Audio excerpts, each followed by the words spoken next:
Hello, I'm Steven, I'm Aaron. and we've just seen Thunderbolts, new film that's out in theaters right now, starring Florence Pugh, Sebastian Stan, Wyatt Russell, Lewis Pullman, David Harbour, Julia Louis-Dreyfus, and it is directed by Jake Schreier.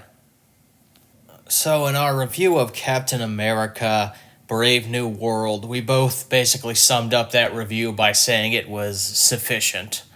And I also opened that review by saying that these Marvel films had basically lost their luster or were in the process of losing it because they haven't really been a great one since, there's been a few decent ones here and there, but since Endgame, it's mostly been a downward spiral.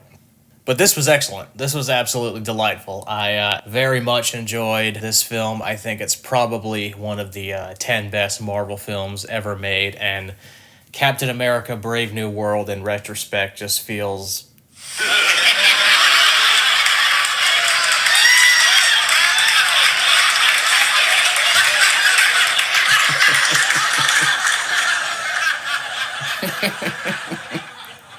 yeah. So this is what happens when you have a completed script with people who have a vision, with actors who want to be there, who aren't obligated to, with a production that isn't plagued by endless reshoots. And you don't change the main villain's makeup. Yeah, you don't change everything about the movie after you've already shot it. This was terrific. I agree. I think this is probably... Well, it's not probably. I think this is definitely top 10 MCU. I might even go so far as to say top 5 if I put together a list and examined it. Yeah, I'll be altering my list on Letterboxd, and we'll see where this falls, but I imagine it's going to be exceptionally high, because I really liked this a lot. I love just about everything about this. This doesn't reignite the Marvel flame in my heart, but if we get more like this, great. There's talk, obviously, the thing has been that after Endgame, there was such a focus on creating as much content as possible on Disney Plus and in the theaters, that you've just got so much oversaturation everywhere, and the guy running your studio is spread so thin that the quality control dips to unspeakable levels. That's how you fatigue your audiences, not intrigue. Yeah, this is supposedly the first product out of the gate with the new respect for quality and not oversaturation. If this is the beginning of what I guess we'll call the Great Reset, then I can only hope that every movie from here on out is of this quality. Yeah, this is so far above Brave New World, Quantum Mania, Multiverse of Sadness. Yeah, multiverse of New York covered in flowers. Yeah, the quality gulf separating this from that is intergalactic. Yeah, and it's not overcomplicated. It's a very, very simple story. Simple, back to basics, small stakes story, which goddamn we need more of. Yeah. Valentina Allegra de Fontaine, played by Julia Louis-Dreyfus, the corrupt CIA director, is being investigated by Congress. She's going to be impeached, supposedly, if they can get all the dirt on her. So Julia Louis-Dreyfus decides to destroy all the dirt on her by containing it in this one location and then blowing it all up. And that includes people. Yeah, so she runs shadow ops with these kind of rejects of the MCU, who we don't really see or hear from very much. And the idea is she wants to get them all in one location, and because they're such horrible, terrible, evil people, they will take themselves out, or if they don't, she'll blow the building up with all the evidence and them, leaving nothing behind, so she's scot-free. And that's Yelena Belova, Ghost, John Walker, Taskmaster.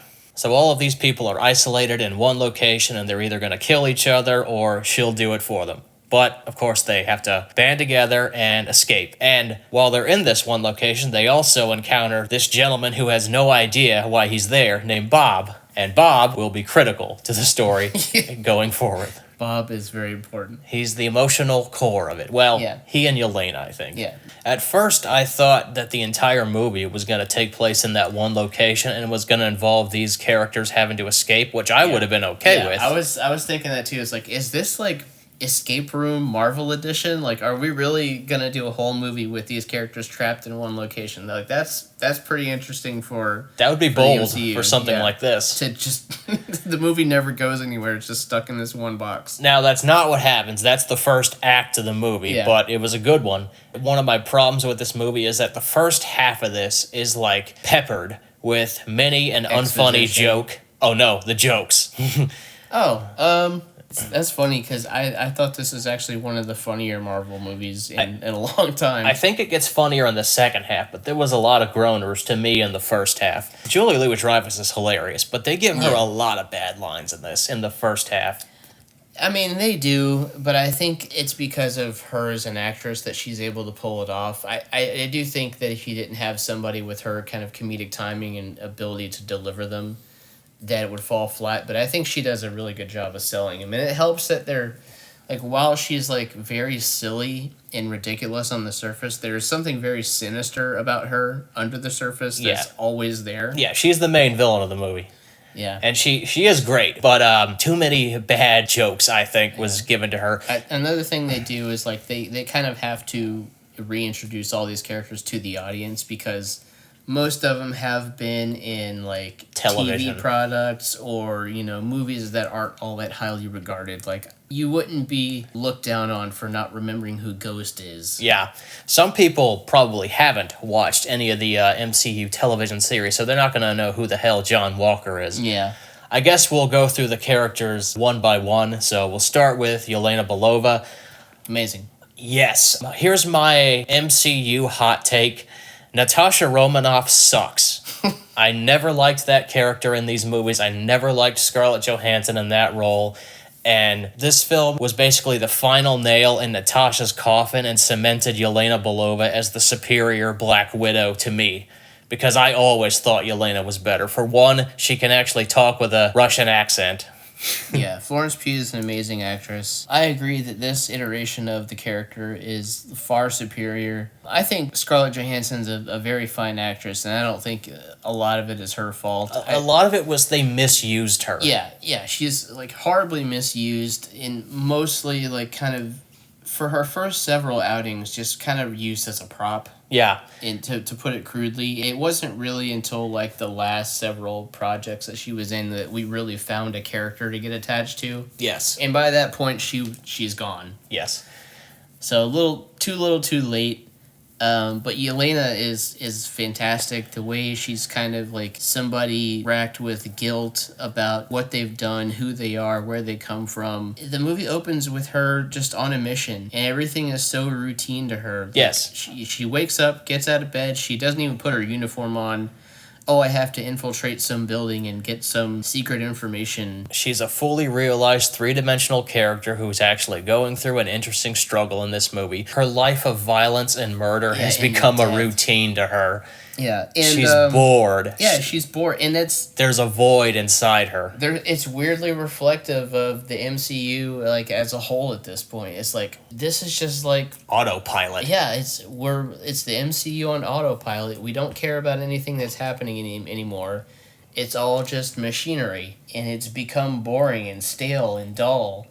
And the way they open this movie with that, and like her monologuing about her life and what's going on, and just a beautiful fight scene, like choreographed, all shot in one take, like not choppily edited together. Like visually, it's really stylistic with like a light source on the one side that makes all the shadows of the characters stretch across the floor, which is also kind of like a thematic kind of visual motif for like other stuff that goes on in the movie, like with, you know, the emptiness, the void. And some of the stuff we do with the characters later on. John Walker. I didn't like Falcon and the Winter Soldier all that much, but I did think that the John Walker storyline was one of the stronger elements, but I never thought he was going to appear in any of these movies, but thank God he did, because I thought he was used excellently here, and he was terrific. Wyatt Russell was excellent. Yeah, he's a very charismatic guy. They don't give you too much of his life outside of, you know, work, but they give you enough to where you're like, oh, okay, I get it.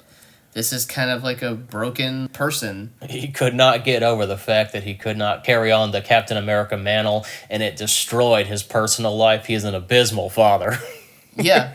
I mean, he's America's greatest failure after the original Captain America. Just a colossal failure as a person, as a representative for the United States. He kind of started his career and his life as this version of the character with good intentions, but things just went horribly wrong, and he made some bad decisions. He's a temperamental son of a bitch. Yeah. He's really great. Wyatt Russell, this is definitely like the best version of the character we've seen so far. Ghost. Hannah John-Kamen as Ghost. Not really all that interesting in Ant-Man and the Wasp, but here she's a fun presence. I don't have a whole lot to say about her because I think she's not one of the most used characters in the film, but she is likable and she is fun in this one, which I couldn't tell you a damn thing about her character in Ant-Man and the Wasp because that film was just dried bread. Taskmaster is in the movie. We'll leave it at that. Red Guardian is hilarious. David Harbour brings it all. He's happy to be here. Yeah. He's so energetic. He's just happy that he's not in Hellboy still.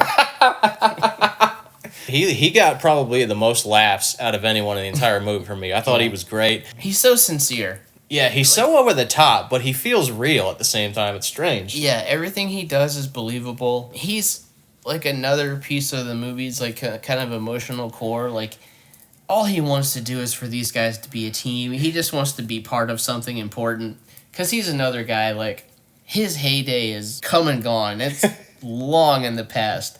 And he sits on his couch and drives a taxi service. He just wants to be important and part of something again. And he wants to connect to Yelena. Yeah.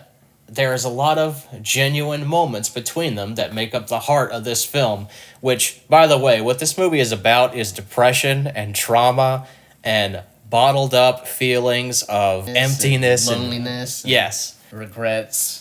And it's about overcoming those feelings and not bottling them up where they eat you inside out. Yeah, every character has some kind of, traumatic past that they're running from in one way or another. And kind of the catalyst for everybody to face these things is the Bob character. Who's played by Lewis Pullman, and he's excellent.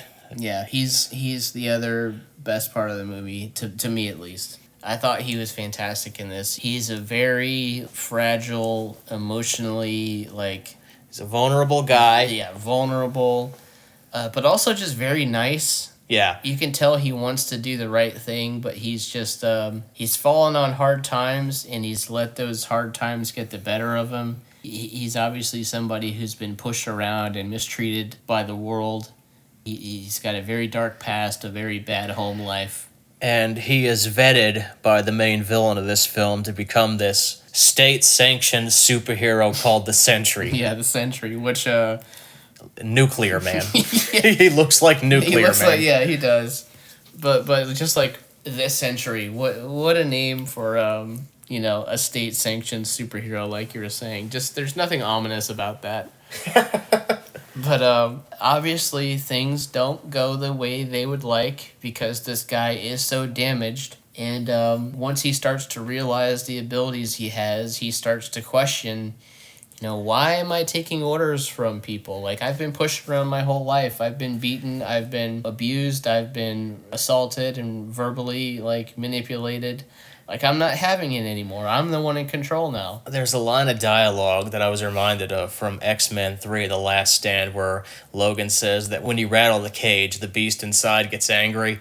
That idea was wasted in that piece of shit, but it is used well in this film. Yeah. A great character, a really threatening presence. The stuff with the Void in kind of the second half and the third act is legitimately scary. Yeah, it's another film that dips its toe into the artsy, and I really appreciated that. The Sentry, when he's overtaken by the Void, he has this ability to just poof these people into shadows. Yeah. And the effect is so sudden and quick. They just turn into a blot on the ground. And it's almost... I don't know if this is going to sound blasphemous. It's almost Lynchian in the way it looks. Yeah. I was reminded of Twin Peaks season 3. Yeah, it's very surreal. It's visually really interesting, like to see how it's used and when it's used and who it's used on is really unsettling.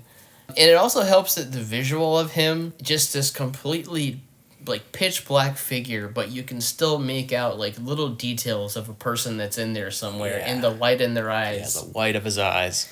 So I guess like kind of to piggyback off of that, the action in this is actually fun and clever. Yeah, I did actually find myself enjoying some of the action sequences in this, whereas in our Captain America Brave New World review, I said that I blanked. It's just obligatory. I zoned out. But here it's kind of like, they have a problem that they're going to solve. Like when they're trapped in the box, like there's a big tunnel that they have to jump out of or climb out of. And it's like, how are we going to climb out of this thing? Yeah, there's a tunnel going upward. We have to go up it. There's like 5 of us. There's no ladder. Yeah. How do we get up there? Nobody can fly. The solution they come up with is right out of the Emperor's New Groove. Yeah, yeah. And it's hilarious. Yeah, driving down, a desert highway, getting chased by a couple cars. Yeah, there's a little chase that I found fun to watch, and Bucky gets involved, and the way that he resolves the situation was kind of reminiscent of The Dark Knight. But also the climax, like it doesn't overplay its hand with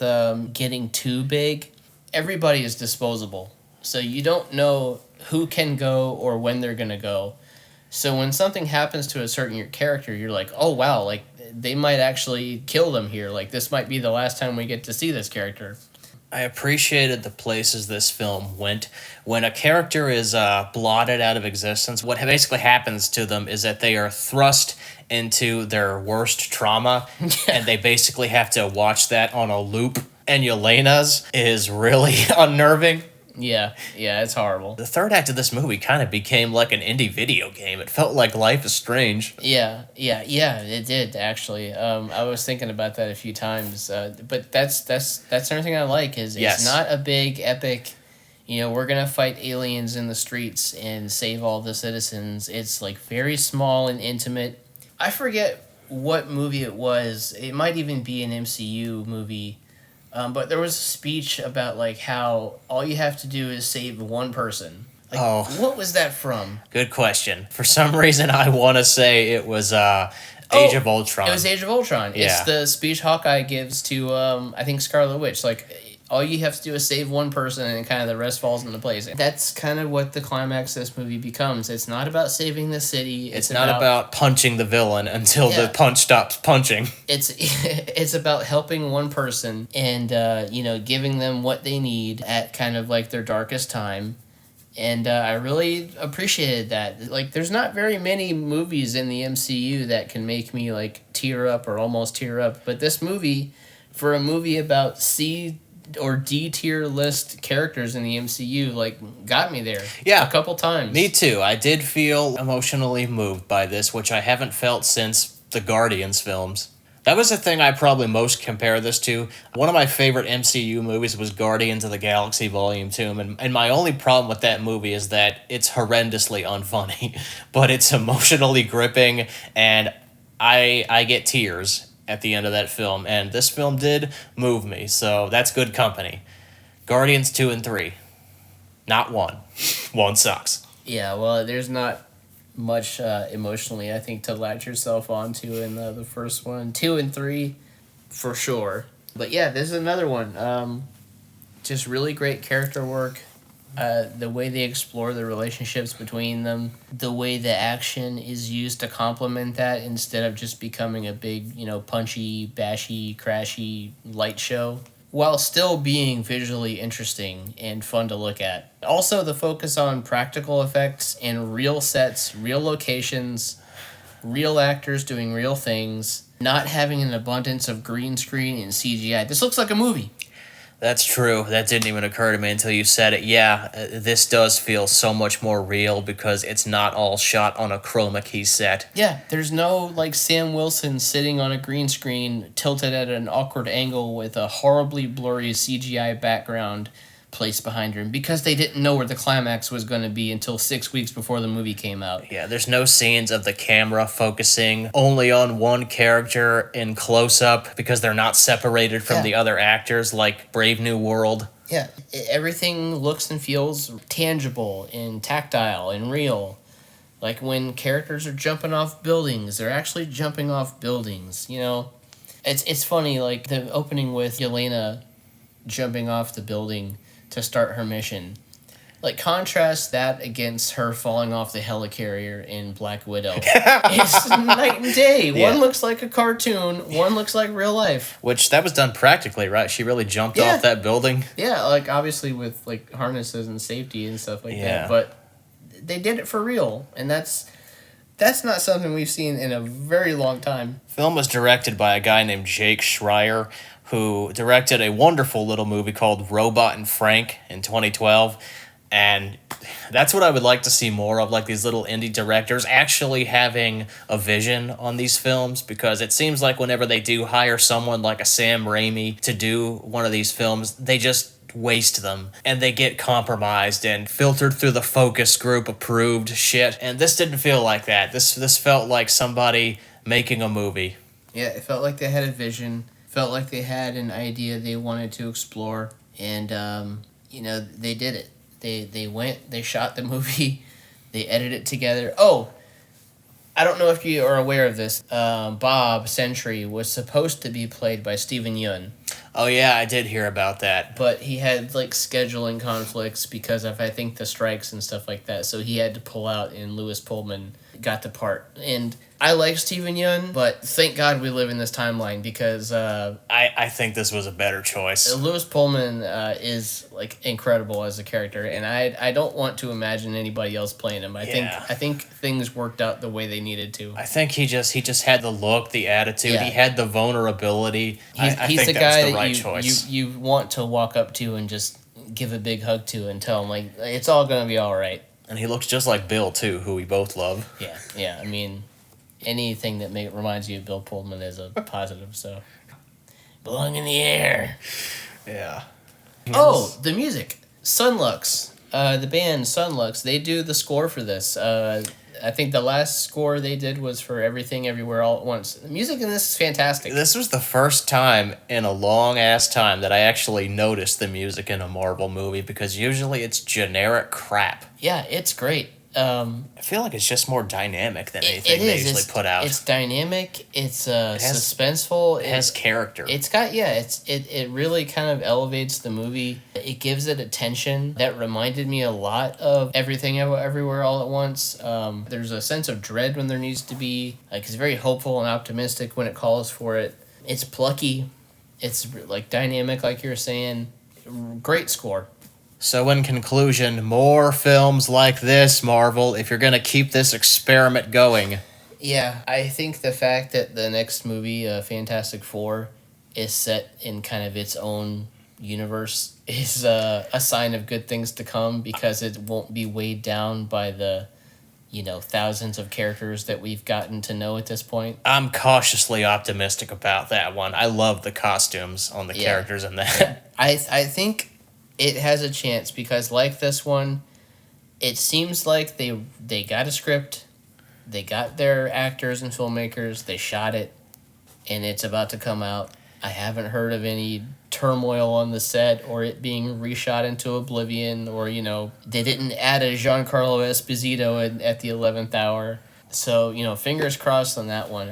I really hope this is a sign of things to come, because I still don't give a shit about Doomsday, but maybe if maybe if Fantastic Four is good, I'll become more optimistic, and maybe I'll look forward to it. That's really worrying. Is like we just got this smaller, more focused character movie, and the next one has a chance to be the same thing because it's 4 characters and a villain, and then next year we're gonna get a movie with like 60 principal characters. Major fan service. Cameo City. Yeah, like they're gonna have to work extremely hard for me to care like emotionally about what's going on in there. They're gonna have to really earn that movie's right to exist. It's a 'cause multiversal extravaganza. That's what I'm worried about. I would rather have this, much rather have this any day of the week. Yeah, me too. More like this, Marvel, please. I beg you. Yeah, please. Please, Kevin, make it happen. So, what's your final number grade on a scale of 1 to 10? 9. 100% agree. Strong 9. 9. My only problem with the movie, and this is my only problem, but I think it's important. The development they do on Bob as the Sentry, like becoming this Sentry, is incredibly rushed, and it's done like so quick, and it's kind of ridiculous the way it's presented. But the character work is so good, and the way things resolve is so good that it's not that much of a bother. But when you really think about it, like, it happens so quickly. Mm-hmm. Yeah, I can see it. But I was so moved by the end that it just didn't bother me. Go in retrospect. Yeah, it's like very, very strong 9. I love this. Yeah, 9 as well. My only problem is it's really unfunny in the first half, but it gets funnier and more emotionally investing in the second half, and by the end of it, I love this, so I can forgive its shortcomings. 9 out of 10, terrific. Yeah, go give Florence your money. Oh, yeah. So that's Thunderbolts. Definitely see it. Addendum. We just looked it up to find out what the origin of the Save One speech that we referenced was from earlier, and it turns out it was not from Age of Ultron, but from Justice League. Yeah, the Joss Whedon version of Justice League. Whoops.